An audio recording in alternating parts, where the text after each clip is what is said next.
আজকের সকালটা অন্য দিনের থেকে একটু অন্যরকম, কারণ আজকে হচ্ছে লোকনাথ পুজো। তো যেদিন লোকনাথ পুজো হয়েছিল সেদিনকার ভিডিও এটা। তো সেজন্য তোমাদেরকে আজকের সকাল বললাম, আর ভিডিওটা তোমরা একদিন পর পাচ্ছ। তো সকাল সকাল অনেক কাজ ছিল যেগুলো তোমাদের সাথে কিন্তু শেয়ার করতে পারিনি। একদম স্নান টান করে এসে তারপরে তোমাদের সাথে দেখা করছি। আর এদিকে সকালে তার আগে পুজো ছিল মঙ্গলচণ্ডী। তো মঙ্গলচণ্ডী পুজোটা ওদিকে মা করে নিয়েছে, সেটার আবার আলাদা জোগাড়। সেটা আলাদা জোগাড় বলতে এদিকে চিড়ে ভোগ দিতে হয়েছিল মঙ্গলচণ্ডী পুজোর জন্য। আর এদিকে যতই মোটামুটি পুজো হয়, চেষ্টা করি সব পুজোতে গোপুসোনাকে সুন্দর করে সাজিয়ে সেই পুজোর সামনে বসানোর। তো সেই রকমই আজকে ওকে বসিয়ে দিয়েছি। স্নান টান করিয়ে ওর যত গয়নাগাটি ছিল সেগুলোকে দিয়ে পরিয়ে সাজিয়ে গুছিয়ে বসিয়ে দিচ্ছি। আর সাজিয়েছি গুবলাই, ওকে সব গুবলাই সাজিয়ে দিয়েছি। আজ গুবলাই ইচ্ছা হয়েছিল, ও সাজিয়ে দিয়েছে ওকে। আর তোমাদের ভয়েস আমার শুনতে অনেক অসুবিধা হচ্ছে বুঝতে পারছি, কিন্তু কী করবো বলো, খালি ঘর আমার কোনো সময় থাকে না যে আমি ভয়েস দেব। তো রাত্রিবেলায় যখন মনে করি ভয়েস দেবো, সেই সময় আবার জোরে কথা বলতে প্রবলেম। তো সেই কারণে তোমাদের সাথে আমি ভয়েস দিতে পারি না। তো তার মাঝখান থেকেও একটু টাইম বার করে, যেহেতু এটা আমি কাজ মনে করি আমার, তো সেই কাজের ভালোবাসার জায়গাটাকে আমি নষ্ট করতে চাই না। তো সেই কারণেই তার মাঝখানে সব সমস্যাকে সঙ্গে নিয়ে ভিডিও দেওয়ার চেষ্টা করি। তো এইদিকে দেখো মোটামুটি কমপ্লিট হয়ে গেছে সাজানো। আর ফলের জোগাড়টা আমি করেছিলাম, ওইদিকে মা ভোগের জোগাড় করেছিল, মা দেখিয়ে দিয়েছিল। এদিকে আমি ফল টলের জোগাড় করেছিলাম। তো এবছর খুব একটা বড় করে করা হয়নি, ছোটোখাটোর মধ্যেই ছোট্ট আয়োজন করে করা হয়েছে। তো সামনেবার 4 বছর হবে, যদি সম্ভব হয় বড় করে, ভগবান যদি দেয় ক্ষমতা, নিশ্চয়ই বড় করে আবার করবো। ঘরে প্রথমবারটা কিন্তু একটু বড় করে হয়েছিল।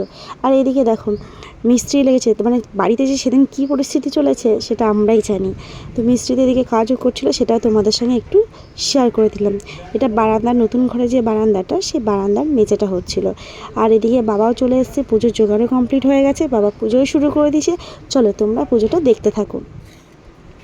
ओम नमः शिवाय, ओम नमः शिवाय, हर हर महादेव, बम बम भोले, मुकुटेश्वर पंचमी कस्तपाल बोले शिव नीलकंठ बोले महेश काश विश्वकर्म ब्रह्मा कैलाश शशान वासिनी डुमरू वाला गाल शिवम चारि लोकनाथ बाबा चरणे प्रणाम।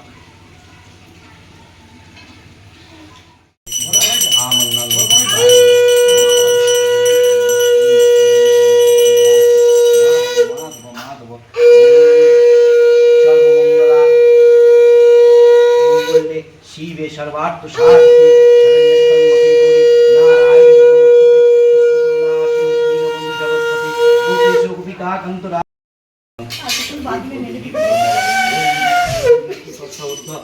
मासे अष्टम तिथिते शास्त्रगोत्र आदिकुमार देव আর এবার একটা আশ্চর্যজনক ব্যাপার সেটা হচ্ছে লোকনাথ বাবার কোনো মূর্তি পাইনি, জানো তো। তাই কারণে ওই ছবির মধ্যে আমাদের পুজো করতে হয়েছিল। তো পাশে যে আগের বছরকার মূর্তিটা ছিল, সেই মূর্তিটাকে রেখে দিয়ে ছবির মধ্যে পুজোটা করেছিলাম। তো এই হচ্ছে ব্যাপার, জানি না কেন আমাদের সাথে ঠিক এরকম ঘটনাটা ঘটলো।